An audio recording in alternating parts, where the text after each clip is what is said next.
Hello बच्चों, प्रश्न दिया गया है। यहाँ पर प्रश्न को हल कर लेते हैं। निम्नलिखित बारंबारता सारणी के लिए माध्य से माध्य विचलन ज्ञात कीजिए। चर है हमारे पास 5, 15, 25, 35, 45। बारंबारता है 6, 4, 3, 5, 2। ठीक है, तो आइए इस प्रश्न को यहाँ पर हल कर लेते हैं। प्रश्न को हल करने से पहले यहाँ पे प्रश्न की मुख्य अवधारणा देख लेते हैं। मुख्य अवधारणा। ठीक, इस प्रश्न से संबंधित जो इसकी मुख्य अवधारणा बनती है, अगर हम यहाँ पर देखें तो हमें ज्ञात क्या करना है। हमें यहाँ पर ज्ञात करना है माध्य विचलन। माध्य विचलन के लिए पहले हम यहाँ पर माध्य ज्ञात करेंगे। तो माध्य ज्ञात करने के लिए हमारे पास सूत्र होता है माध्य। माध्य को हम लिखते हैं एक्स बार से। इसके लिए सूत्र होता है A plus sigma F I D I बटे सिग्मा एफ आई।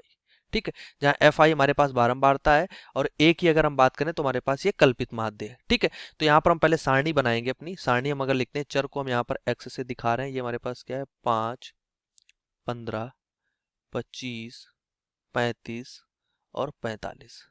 और एफ आई हमारे पास क्या है, यहाँ पर 5, 4, 6 और ये हो जाएगा 3 और ये हो जाएगा 2।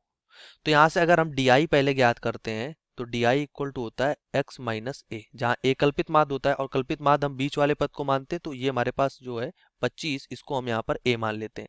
तो एक्स माइनस ए निकालेंगे तो ये हो जाएगा 20 माइनस 10, फिर 0, फिर 10, फिर 20।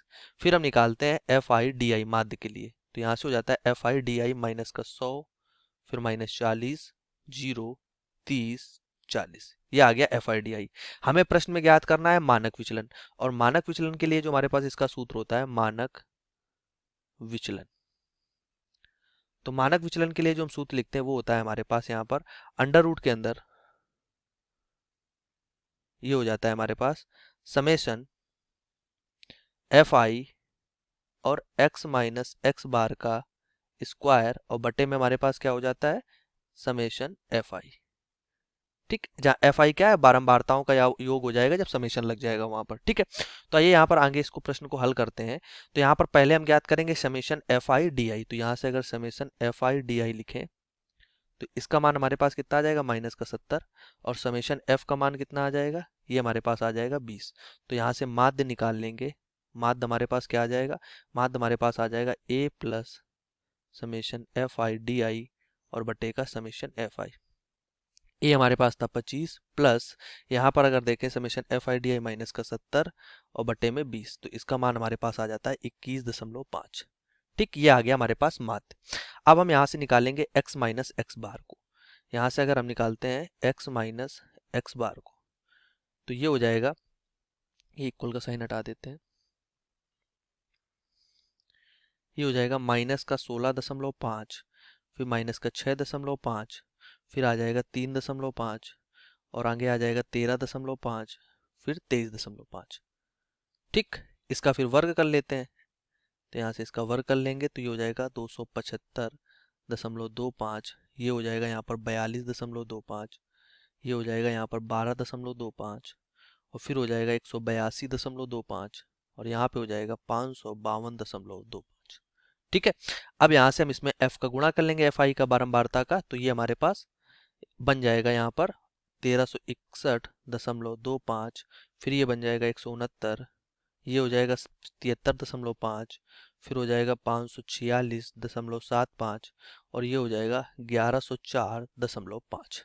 ठीक है, अब यहाँ पर अगर हम देखें तो हमें क्या चाहिए, ये हो गया हमारे पास यहाँ से ये हमारा स्क्वायर वर्ग निकाला था ना, तो यहाँ पर भी ये वर्ग है। अब इसका हम योग निकलेंगे तो समेशन एफ आई और यहाँ से ब्रैकेट में है हमारे पास x माइनस एक्स बार का वर्ग होल वर्ग है यहाँ पर, और इसका यहाँ पर समेशन का मान जो है वो आ गया है 3255। ये हमारे पास निकल आया। अब ये मानक विचलन के सूत्र में रखते हैं यहाँ पर। तो यहाँ से मानक विचलन को हम सिग्मा से दर्शाते हैं। ये हो जाएगा अंडर रूट के अंदर 3255 और बटे का हो जाएगा 20। तो यहाँ से आ जाएगा वर्ग के अंदर, वर्गमूल के अंदर 162.75, जो कि प्रश्न का उत्तर यहाँ से निकल के आ जाएगा 22.75। ठीक, तो यहाँ से माध्य विचलन जो होगा हमारे पास कितना हो जाएगा, 12.75, सॉरी वहाँ पे 12 दशमलव लिखा है, 12.75 हो जाएगा। तो आशा करते हैं प्रश्न का उत्तर समझ में आया होगा। धन्यवाद।